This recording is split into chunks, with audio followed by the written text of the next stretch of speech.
You're listening to the Teen Tix Art Podcast, or TAP for short. Here on TAP, we explore how teens and young people are engaging with music. What is the context that drives our local music scene? What, how, why, and where are teens listening? And, maybe most importantly, how can you be involved? We conduct interviews, dive into history, and more. I'm Olivia. And I'm Josh. And today we are focusing on a topic that strongly correlates with our mission statement, music education, specifically music education through school and private orchestras.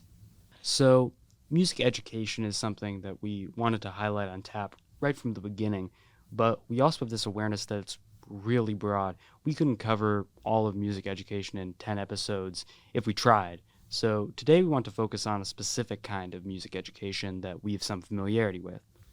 Yeah, so today we're just going to be talking about music education through school and private orchestras. I personally play in both school and private orchestra. I started playing my instrument, the viola, in the 5th grade, and it's an instrument not many people play. I was originally supposed to play the violin, but my school didn't have enough violas, and I ended up just really falling in love with the instrument, and I've never looked back. In the 6th grade, I played in the school band, and that was difficult because it was just me and this other violinist that were just drowned out by the tuba and saxophone, and it was just horrendous. But by the time we hit middle school, we were able to join this strings program. We called it chamber strings because we were too small to be an orchestra. There's about 7 of us. And while it was small, it was just really fun to engage in that music, especially for me being my first time playing with other stringed instruments in that classroom setting. That was really fun, and that program just kept growing every year, even with the pandemic hitting us. In my 8th grade year, somehow I was still able to grow, which is incredible because I know a lot of school music programs were shut down by the pandemic and were really affected by that. But we were able to, thankfully, continue to play our instruments. This year, I've joined the Bellevue Youth Symphony Orchestra, which has been an incredible experience. I've never been in an orchestra this big. I think there's about 90 kids. And there's flutes, trumpets, strings, percussion, just everything. And it's crazy to be immersed in this sound, just to be in the center of it all. And what I love about orchestras in general is the fact that 90 of us who come from all sorts of different walks of life and backgrounds are able to play collaboratively and just collaborate on 5 minutes of music and just creating this beautiful piece of art for everyone to enjoy. And I think my experience playing in orchestra has definitely enhanced my musical knowledge, and it's increased my appreciation for music in general. Now knowing what it takes to really master an instrument and to be good at it, whether that be guitar, drums, cello, whatever that may be, it's just made me so much more aware of how talented musicians are, whether that be classical music or rock or hip hop or whatever it is. It's whenever I listen to music now, I can understand that complexity there. That's really fascinating. And you talked about, being able to connect with people from, different walks of life, through music as a means to connect and also as a means to enhance your own learning. And I think both of those things can sometimes be kind of dependent on who the instructor is for the music and what their kind of style of instruction is. And so today we're going to highlight that a little more in depth. Yeah, for sure. I think I've been so blessed to have orchestra directors who really care about the music. And it wasn't really, during my time playing with them, it wasn't really a class about music. It was really a class about life. And I think music and art are so connected with the way we live our lives. And I love that my teachers have been able to make that connection and just really enhance my music talent, but also the way I go about my life and the way I perceive the world. I think those go hand in hand more than people think. But yeah, so today we'll be talking to Kai Hedin, a former local school orchestra conductor. Hi, welcome to the episode. Could you introduce yourself a little bit, talk about what you do? Sure. Well, thanks so much for having me today. I'm Kai Hedin. I'm an orchestra director. I'm a private lesson string teacher, and I'm a professional violinist and violist. Currently operating in the Fairfield County, Connecticut kind of area, but recently of Seattle. Awesome. So excited to have you on. So we're curious, what drove you to become an orchestra director?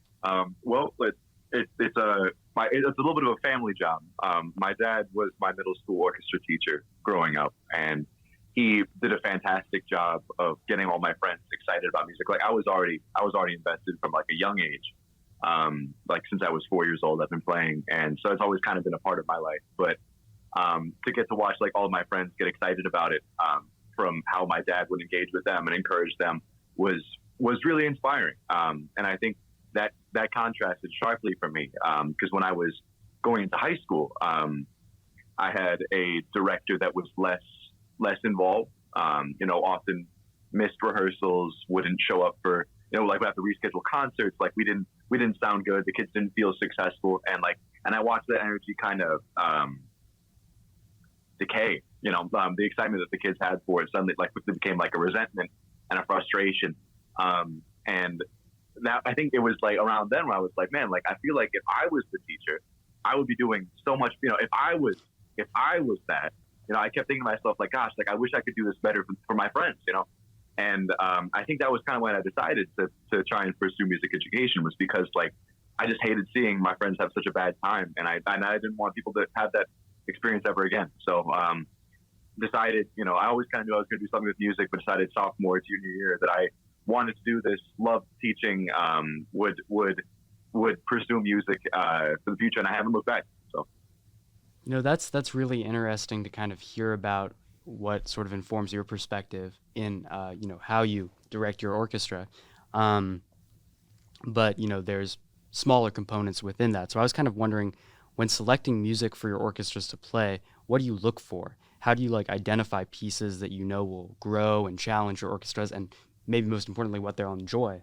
Totally. That's a great question. I love that. I think I don't want, stop me if I go too in depth here, but like, I definitely like thinking about this a lot because for me, first and foremost, it's important to pick reps that is appropriate for the level of the students that I'm working with. And so as I get to kind of have a relationship, with the kids that I'm teaching, then I'll get to know like where their strengths are and where they want to be pushed a little bit more. If I have, often cases like I have a viola section that doesn't often get to play melodies. For example, they don't often get fed that way like the cellos and the violins do. And if I want to push them, if I want to encourage them some more, then I'll program material that does rely on them a little bit more, that gives them more of an important role to play. As a result of that, for student orchestras, I'm often programming music that isn't like the classics, so to speak. Like it's not, because those are often like violin and cello heavy. They were works commissioned, for professional ensembles that then only really focused on one or two, on like the melody kind of instruments. And then the rest of the orchestra just does harmony a lot of the time, and like might occasionally toy with something like a little bit deeper, but beyond that, like they don't really get to engage with it. So like if you're programming that kind of material, you have to know, like you're going to at that point you are programming the material for the material's sake, less than the students' sake, unless you were trying to prepare these students for a lifetime of understanding what orchestral music sounds like. So that's my big thing. It's like first of all, I like to try and like program rep that is appropriate for what the students are working on. If we are working on new key signatures, if they're like a little bit more of an introductory kind of ensemble, maybe they only ever play D major, G major, maybe I'll hit them with an F, maybe I'll hit them with a B flat. Like I'll hit them with a key that they're not used to. I like giving them time changes. I think that's something we don't do often enough with student ensembles. Like I like to give them the opportunity to count in different meters. Olivia will remember we played incantations together, and that was one such piece. M to the third power. We like swapped time signatures all the time, and this is like, it's student music, but it's dense, meaty student music. You know what I mean? Like it's not this like pandering, like, oh, today we'll play it sounds like a symphony, you know, but it's actually been babied a lot. And like, 'cause kids can see that. Kids know when they're being talked down to. You know what I mean? Like, so like, I want to give them authentic music as often as possible. And then that leads to my third criterion, which is really like, I like to program music that is by like living composers, like modern day composers.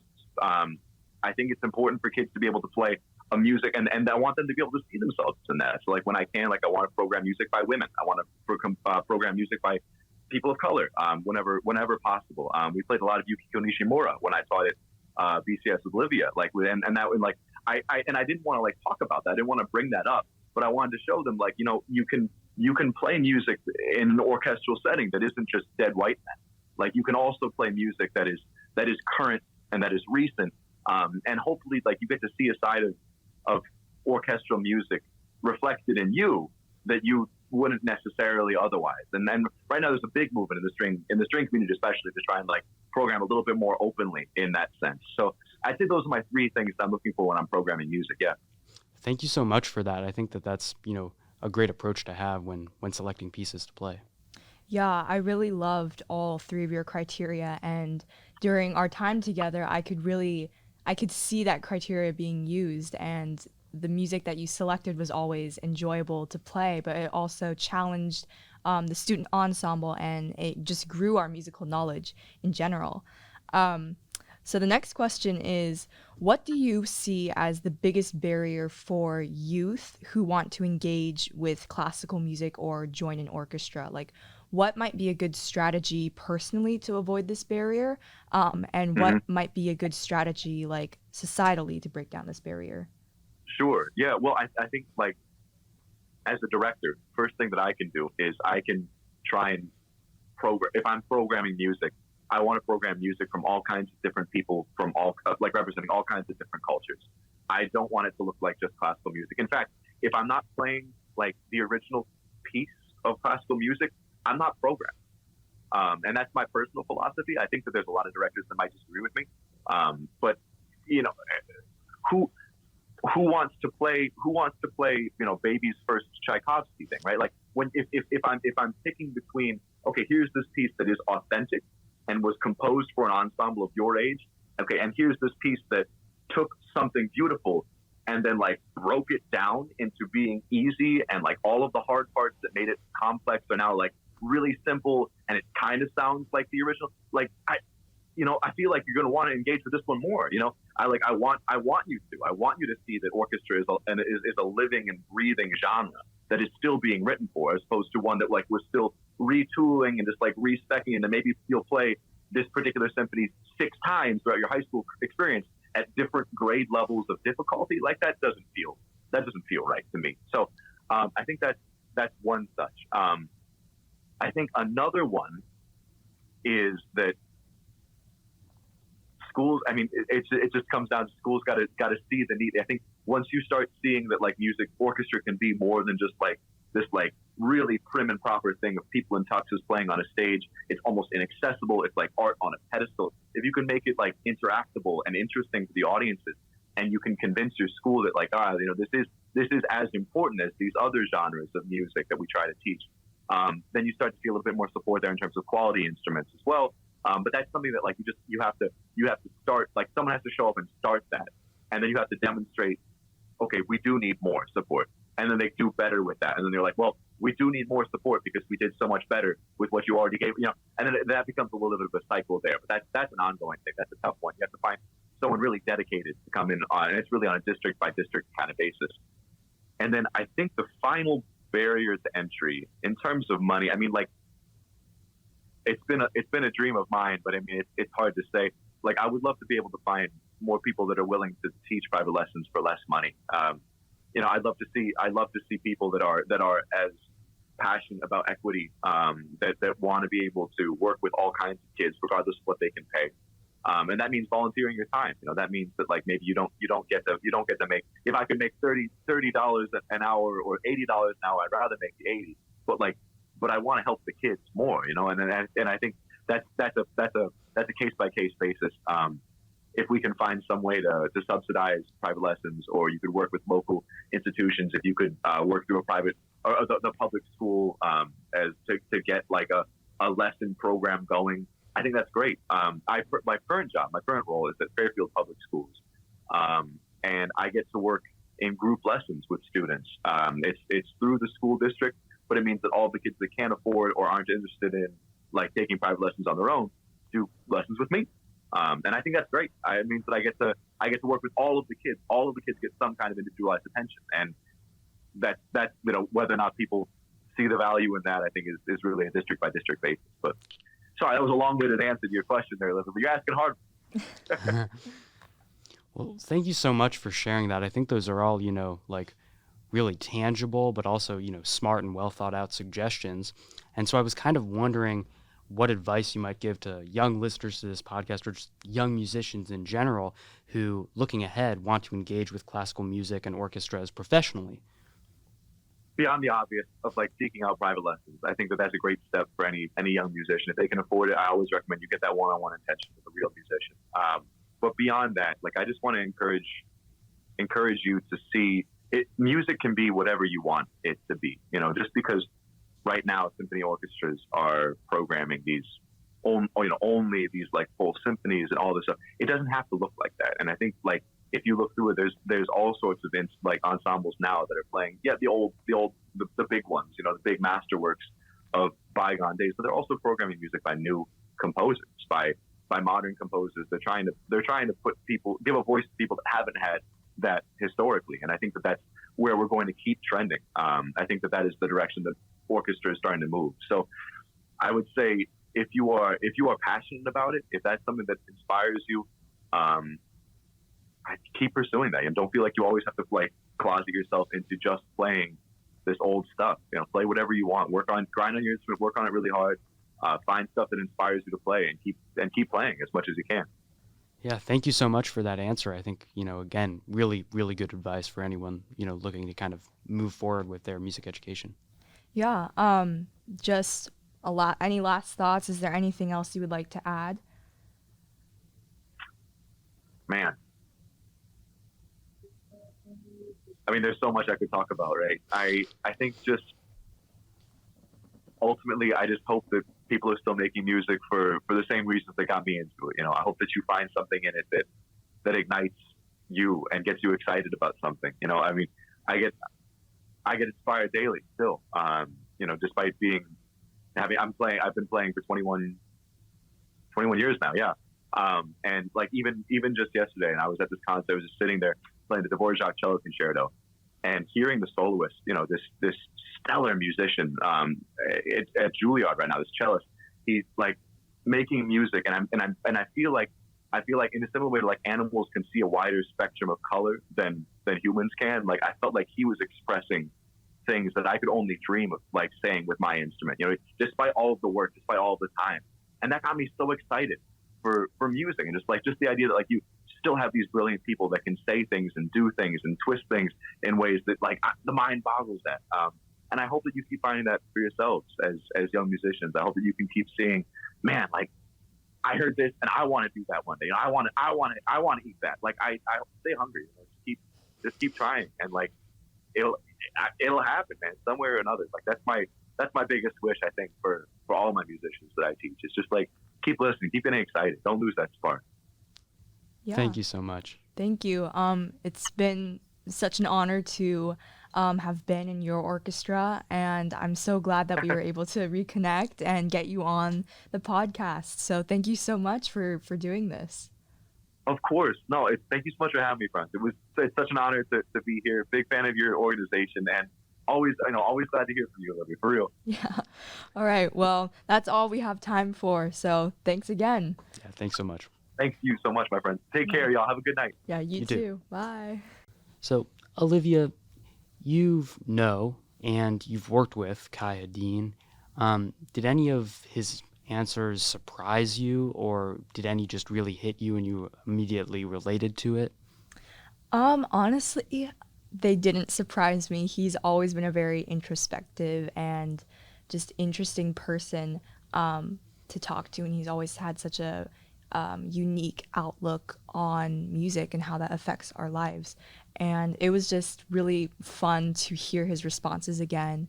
And he's definitely talked about some of those topics in class, but to hear those again, it's just really hit me hard. Just because this school year, our orchestra hasn't been, you know, great. And so hearing his responses just really reminds me of why I started playing music in the Right. first place. So yeah. It kind of like crystallized your understanding of why it like worked so well when he was doing it, but maybe it's like a little different now. Yeah, for Yeah. sure. I wish all music directors had his outlook and just really being student focused, rather than just doing it just to do it.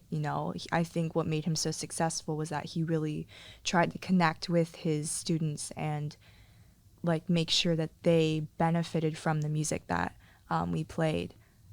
Right, like seeing orchestra as something that's, an art that's alive and people are continuing to make new contributions to is an understanding that I think is so important if you're working, with classical music in any way, as a director, as a student, just as a musician. And so him really trying to make that clear to the students he's working with, that this isn't something that, is just related to, old white guys who died a really long time ago, right? It's alive.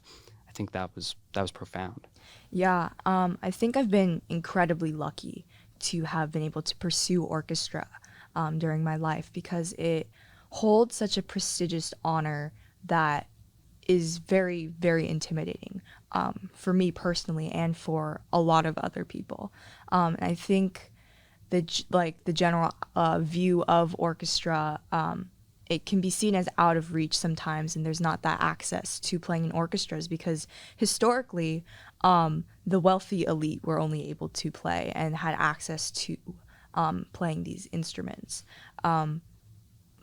But I think nowadays, in the modern world, with organizations like Teen Tix, who are able to provide these accessible tickets to go see symphonies or just shows in general, I think that's sort of breaking those barriers down.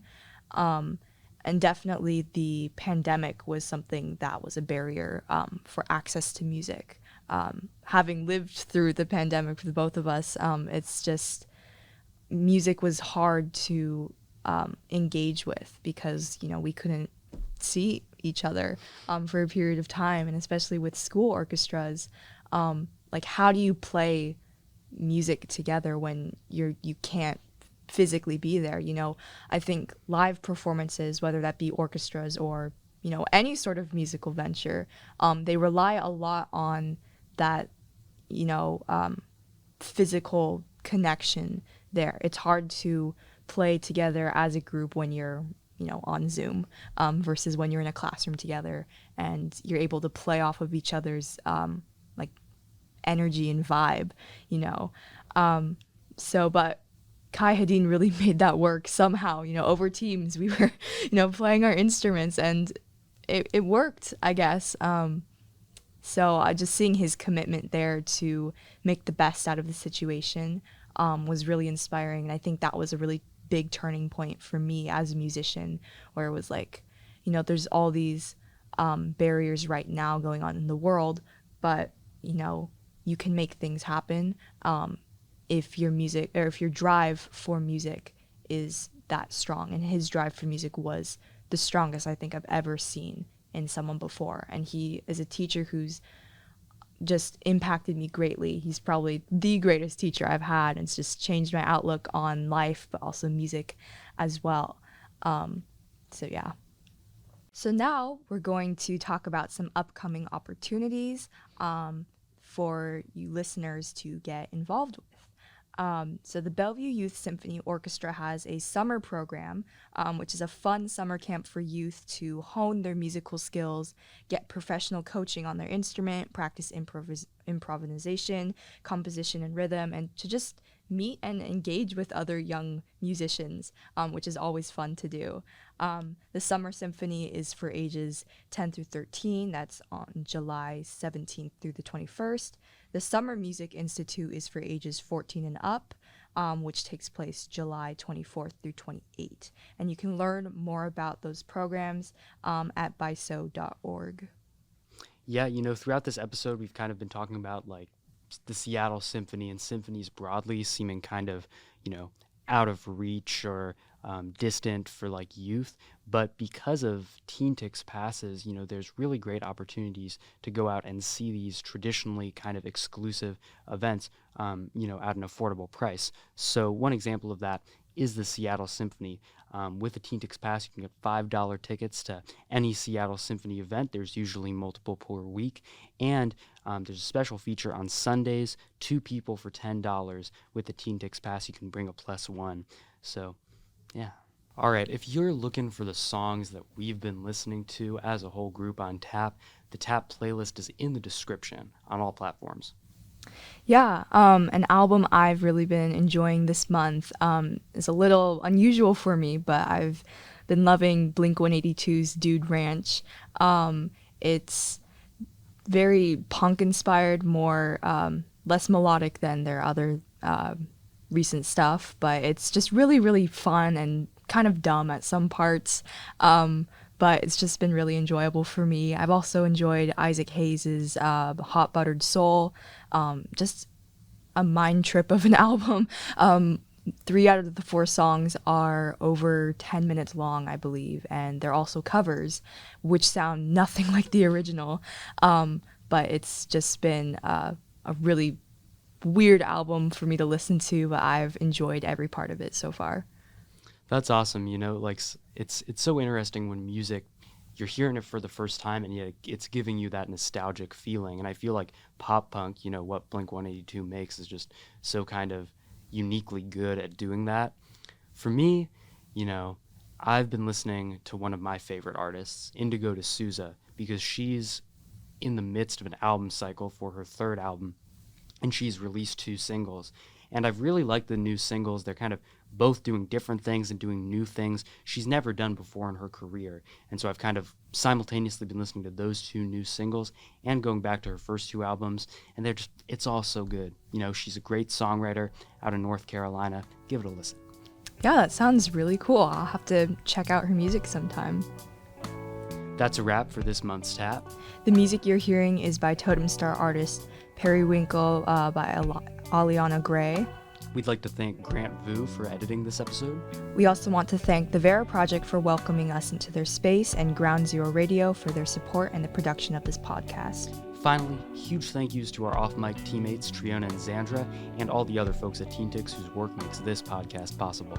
You've been listening to the Teen Tix Arts Podcast, uplifting youth voices and artists in the local music scene through access to education and critical discussion.